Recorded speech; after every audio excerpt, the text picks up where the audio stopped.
My dear Nigerians, at this special time of the year in millions of homes across our nation, many will gather to make plans, fresh commitments and renewals to goals, plans and visions.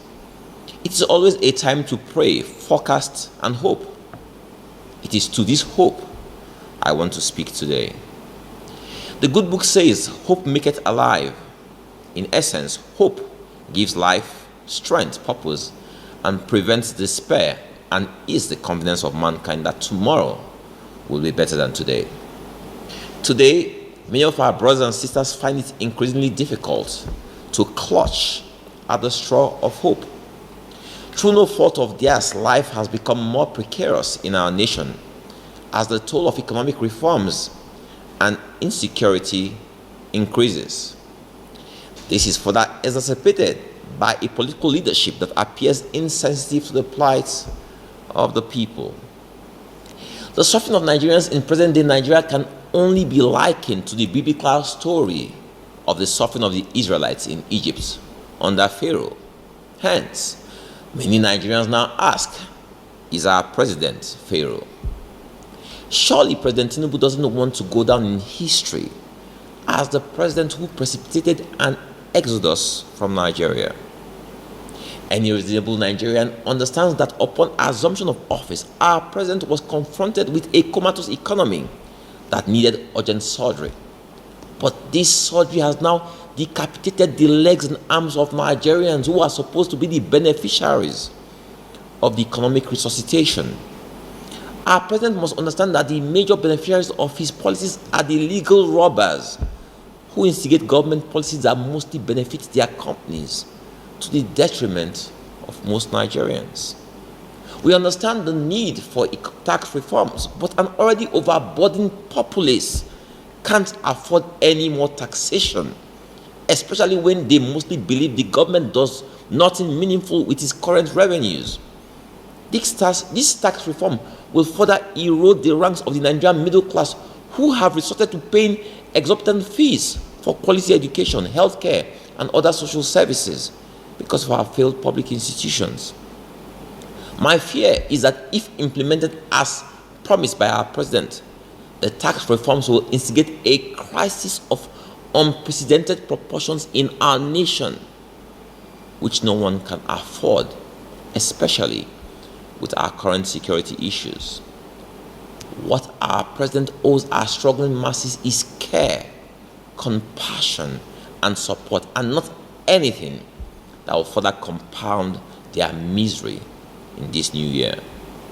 I have applauded some of the president's bold initiatives, and if I choose not to run for office, I will support him any day above the failed politicians masquerading as the opposition. But I must tell him today that I am not in support of this tax reform or any other reform that further decimates the livelihoods of ordinary Nigerians.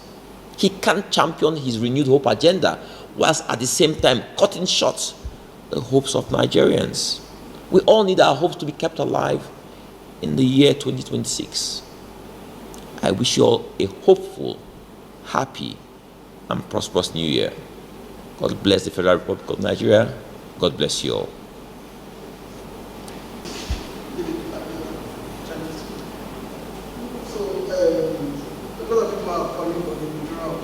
Reform bill should be immediately suspended.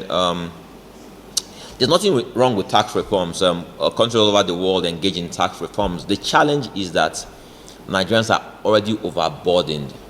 What with all the subsidy renewals, which are a form of taxation, the energy subsidy removal also. So we have so many issues that have to do with taxation or informal taxation of some sort in the last 2 years.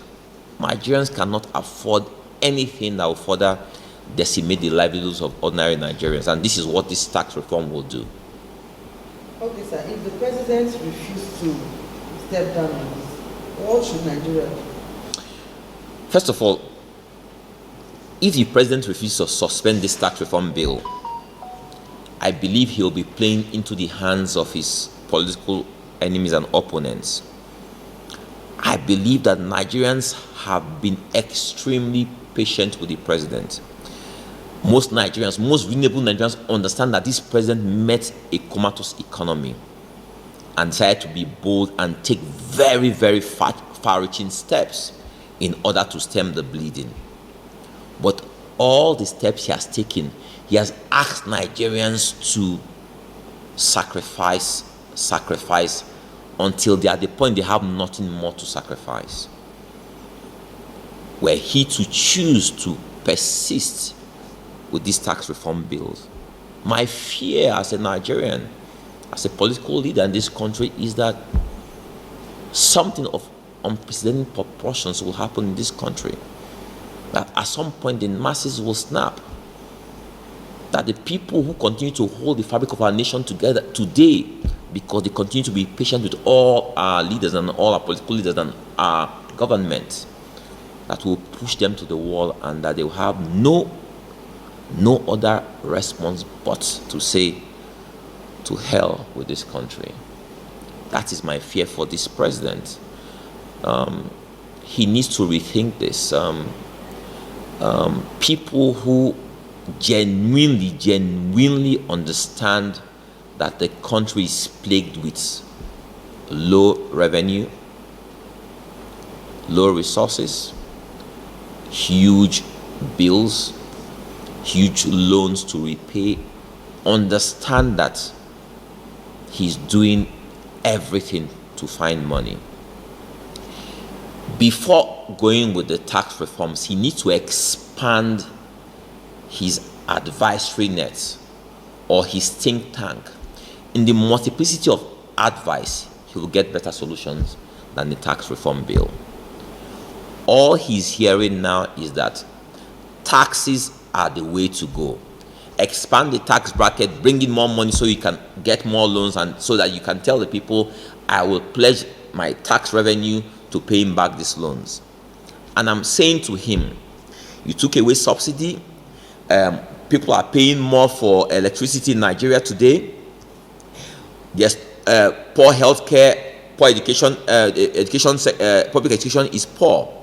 So the poor and middle class don't go to go for public healthcare. They don't go for public schools. They are paying huge bills already for private healthcare and private schools. The money that they are managing to use to do this, because government has failed and continues to fail them, you still want to take from them because you want to expand your tax bracket. This is not the time. There's nothing wrong with tax reforms if all things were equal. But all things are not equal in Nigeria today, and we must understand this.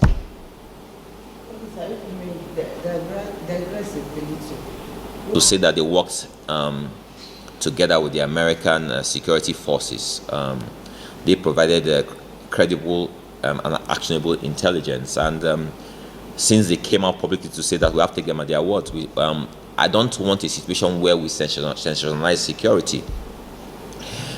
My enemy's enemy is my friend. In this case, the Nigerian government and the American government have a joint enemy, which are the terrorists. Okay? So anybody, any government in any part of the world who says they want to support Nigerian